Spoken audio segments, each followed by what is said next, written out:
Welcome to week 3's video. I hope you all enjoy watching.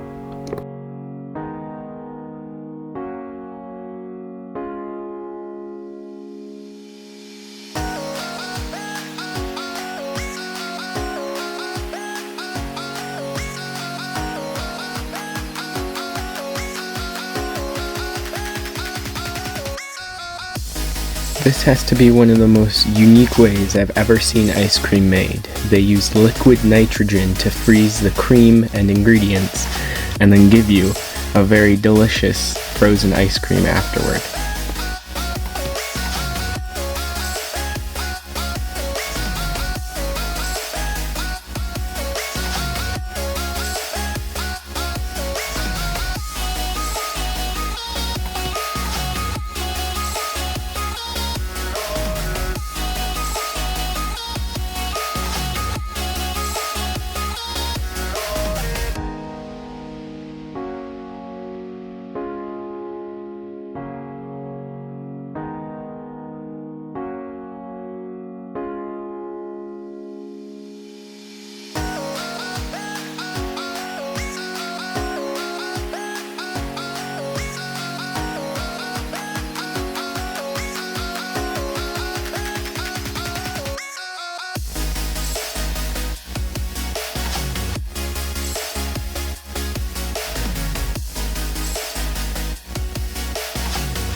Yeah. Why is he doing that? I don't know.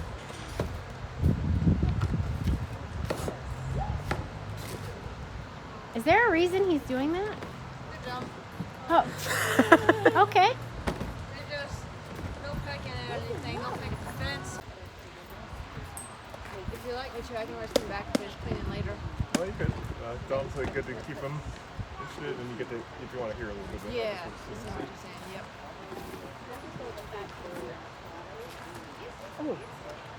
Egg of any living animal.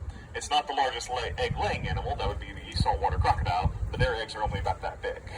So this egg, when it is full, is about 3 pounds. Right? And it's the volume of roughly 2 dozen chicken eggs. That's a lot of protein. Could not eat this in one sitting.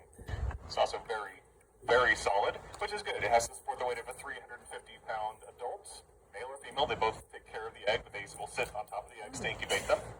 And so the baby is inside a very secure structure, but it also has to get out of that structure, right? And so these animals have an egg tooth that they will use to chip their way out. It's actually much easier to push from the inside than to knock from the outside because you don't have the resistance force against you there. So once that egg tooth has gotten them a hole, it's much easier to get it open, and then that egg tooth falls off of the end of the beak there, and they develop the rest of it as normal.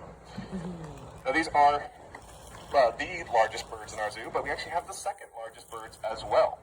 Across from our kangaroos, because they are the second largest animal in Australia. It's the emus, yes. So emus are also flightless birds, a group called ratites. So we think they come from a different created kind, from different ancestors on the ark. It's a little hard to know for sure, but they do have some distinct differences. For one thing, they basically have no wings at all. If you look real carefully at our emus, you'll see that they're just tiny little nubs there. They don't have the fleshed out wings that you see here on the ostriches. They're still incredibly fast birds. They also have a distinct appearance between males and females. Males have a really bright blue around their face. For the females, it's a little less distinct. We have 2 females here, which means they also produce eggs, and they produce the second largest egg, just like they're the second largest bird. Their egg's really interesting, though, in its coloration. It's basically camouflaged.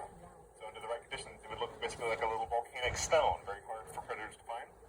Anyone know who takes care of the eggs among the emus? It's just the dad. Yep. Once the mom is done laying the eggs, she is gone. It's the dad who's entirely responsible for incubating and raising the young. But their feathers have a few odd features that are quite different. So they don't even have the hard shaft to them. They're just very loose feathers. And from each root, there are 2 shafts that grow out. So they have a kind of double feather that we don't see on the ostriches. Now, there's one last bird you can see, and they're interesting by comparison because they're also very tall, but they are flighted birds. They are crowned cranes. The national bird of Uganda. It's right there on the flag. So our crowned cranes have the distinct plumage on top, the little golden crest that gives them the name crowned crane. The rest of the feathers come in a variety of colors. This is one of can see that is a flight feather, right? And in addition to the hard shaft, all of the barbs are held together by little barbules, little fish hooks, microscopic ones that hold the whole surface together, and that creates that flat flight surface that can push off against the air. And it's got that curvature that you see in airplane wings, because airplane wings are partially designed based on the shape of pinion feathers in birds. Now, these are flying birds. They're about 4 feet tall, so how much do you think they weigh compared to the 350 pounds of our ostriches and the 200 pounds of our emus? Any guesses on the crane's weight? Do what? 30? Lower. 4 pounds. 4 feet tall and roughly 1 pound for every foot that it is tall. Incredibly light birds, because they have to be able to lift themselves. And the most I've seen for any flying bird is maybe about 8 pounds. And so it's impressive how God designed these animals to be able to fly.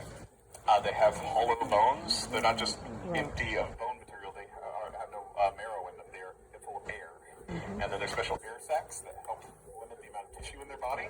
So everything about them just makes them very light and airy and easy to lift.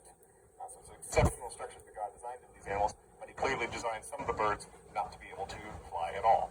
So what we see in the structures of the ostriches and the emus. One last thing I'd like to talk about with the eggs, one great thing I'd like to point out with the ark is this is the largest egg of any living animal, but it is not the largest egg ever, right? We find fossil eggs from the dinosaurs, and the dinosaurs were definitely a lot bigger even than the saltwater crocodiles, right? So, how big do you think the biggest eggs were? Show me with your hands. Any guesses? Yeah, that's what a lot of people guess. There it is. All right. This is from Tarbosaurus. It's not quite the largest, but it's pretty close. The largest may have been slightly more than this. Tarbosaurus is related to the Tyrannosaurus. It's sometimes called the Chinese Tyrannosaur. And so, largest eggs, even of animals that were 40 feet long, were only this big, right? Even sauropods, the huge long-necked dinosaurs, their eggs were no bigger than this. Because there's actually a physical limit on eggs. You can see tiny little pores on the surface of the ostrich egg. That's where oxygen enters and allows the animal to develop. And if this animal could not get the oxygen, it would die in its development. It would never make it. So animals who make the eggs that are too large, they're never going to make it as a species, right? Because their babies are just going to all die in early development. So there's a physical limit on the size of eggs, and it brings up an important point with the ark, right? The animals that we see buried by the flood were alive in the year of the flood, including the dinosaurs. So Noah was obeying God's directions. He brought every animal kind onto the ark, including the dinosaurs, representatives of dinosaur kinds. So how did he fit those huge animals?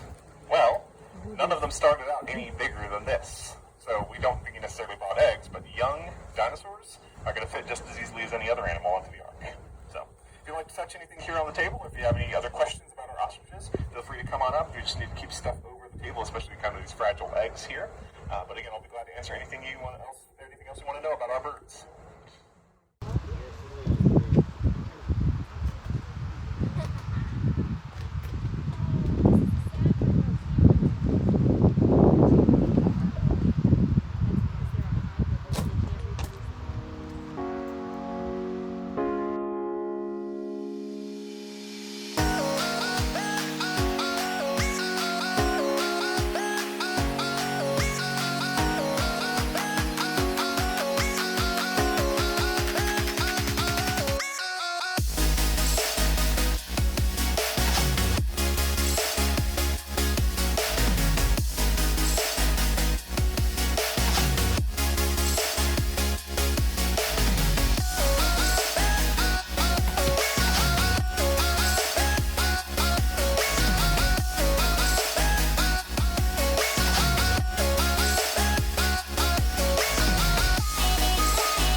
I hope you all enjoyed this video and stay tuned for more soon.